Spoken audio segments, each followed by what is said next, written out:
سلام دوستان گرامی،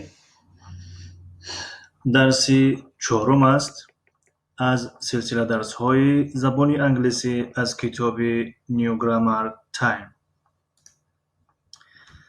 در این کتاب در درسی گذشته تا یک لحظه دوستان، از این کتاب در درسی گذشته ما و شما verb to be و subject pronouns بود موضوع ما گرفتیم. خب بله، اینجا این رو با هم کار کردیم، گرفتیم. اکنون این زمان از صحیفه نهم آغاز میکنیم. از صحیفه نهم یک لحظه.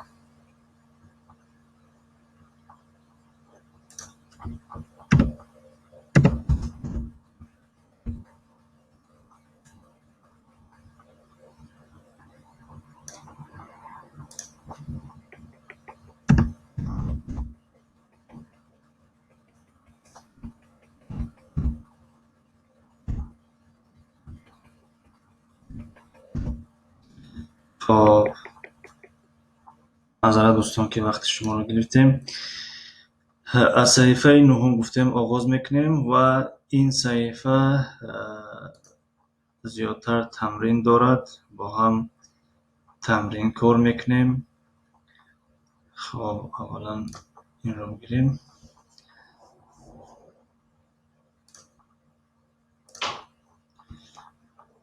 خب circle the correct word، یعنی میگه کلمه های درست را حلقه بکش، دایره بکش.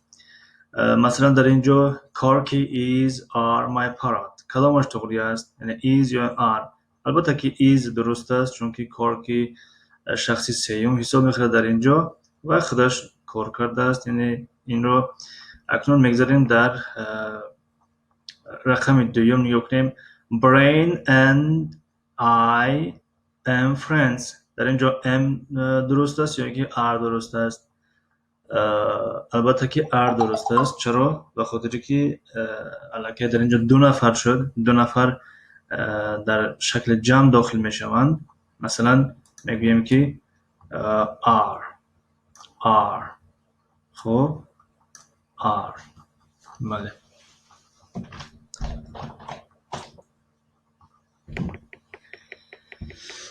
و رسمی سه رو نگاه کنیم. در اینجا میگه Dev you are very tall، میگه Dev تو خیلی قد بلند هستی. در اینجا باشد is توغری نمیگیرد و are مناسب تر است. are. Dev you are very tall، تو خیلی قد بلند هستی. و رسمی 4 رو نگاه کنیم. اگر Jenny are from Australia، کدامش درست است؟ البته که is درست است. Jenny is from Australia، یعنی Jenny از استرالیا است. و رسمی 5 I am okay، یعنی که I are okay. البته که I am okay. I am okay. خب بله، I am okay. و رسم 6 زوی میگه Brain and Jenny are cousins. are در اینجا are درست نمیگیرد. Brain and معذرت دوستان، اینجا دو نفر است و یعنی conjunctions آمده است، یعنی پیوندک. Brain and Jenny are cousins، یعنی اونها با هم یعنی عمک بچه هستن که عمک خاله بچه هستن، یعنی جیان میگیم در زبان تاجیکی یا که تقا بچه مثلا. پس در اینجا are درست میگیرد. are. خب این تمرین یک رو کار کردیم. بگذاریم بعد تمرین قسمی دوم. در اینجا باشد نوشتن است. خب read and write میگه بخوان و بنویس. مثلا brain is clever یعنی brain دانا هست. پس ما در اینجا باید که جانشینی های شخصی رو نویسیم چون که موضوع درسی ما subject pronouns هست یعنی جانشینی های شخصی. He is clever. Zoe and Vicky are friends. They are friends. Dave is a basketball player. پس در اینجا he درست میگیرد. He is.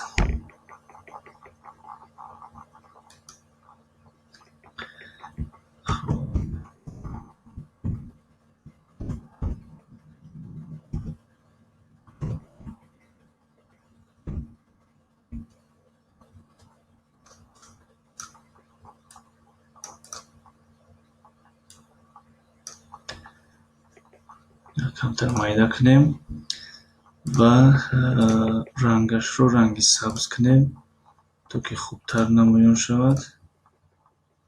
بله.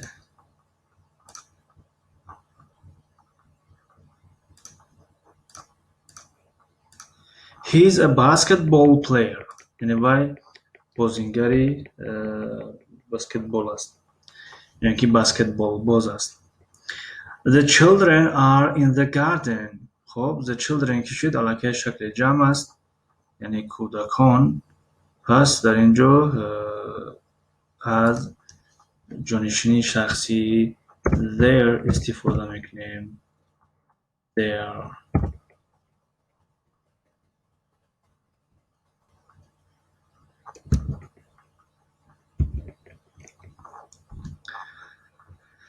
خب their کمتر مایده کردم.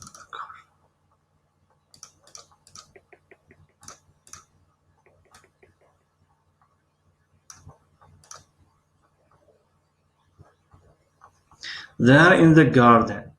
خب my cousin and I are 10 years old. یعنی من و جیانم 10 ساله هستیم. خب من و جیانم 10 ساله هستیم. پس چی میشه و جانشین شخصی we میگیرد. We are. خب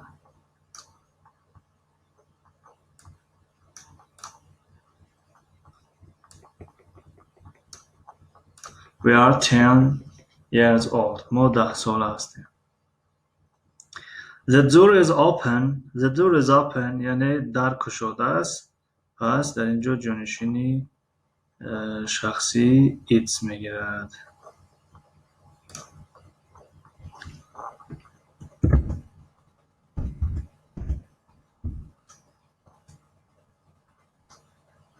خب یعنی it's open. It's open و گشوده است یعنی وای چی وای در. Vicky is happy. Vicky is happy یعنی وای شاد است وای خرسند است یعنی وای خوشبخت است. پس در اینجا میتوانیم نویسیم که she's happy وای چی است خوشبخت است خوشحال است. happy گفته یعنی خوشبخت خوشحال خرسند به همین معناها میاد. The cats are on the table یعنی گربه در بالای میز است. در اینجا باشد می نویسیم که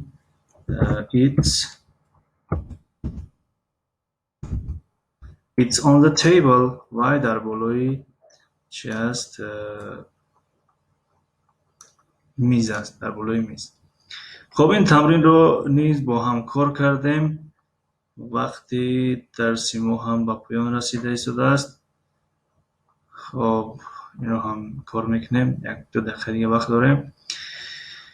Read and correct the sentences. میگه این جمله ها رو بخونید و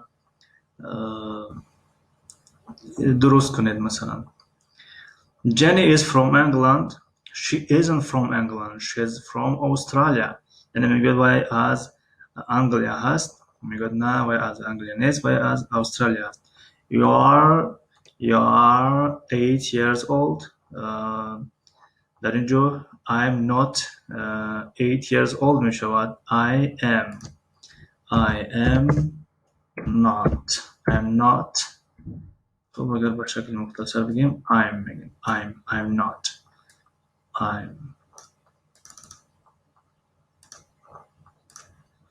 I am not 8 years old. I'm 10 years old. I'm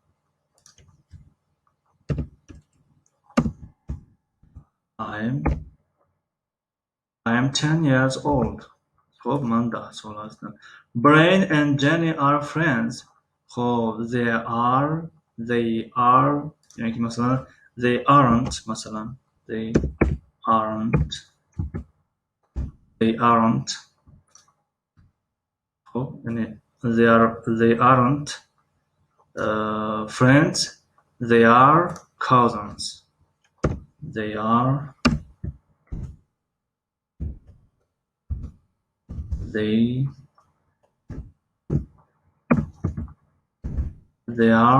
cousins. یعنی اونها همه بچه هستن. Deaf is short. یعنی deaf کوتاه یعنی قد پست است. یعنی در خودمون یعنی قد پست میگن اما short کوتاه میشه. deaf قد پست است. خب در اینجا میگه که he isn't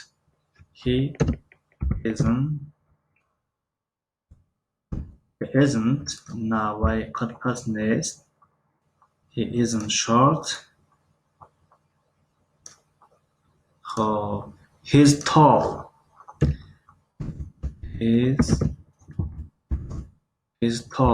وای قد بلند است. We are in the park. ما در باغ هستیم.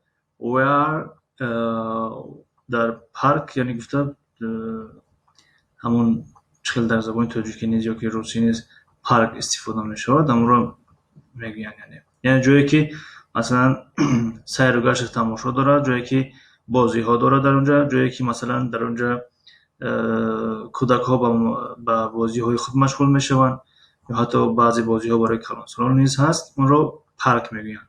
در زبان تاجیکی هر دو رو باغ میگیم اما گاردن با باغ گفته میشد اونجا زیادتر رستنی و درخت ها هست. اون رو گاردن میگیم. خب we aren't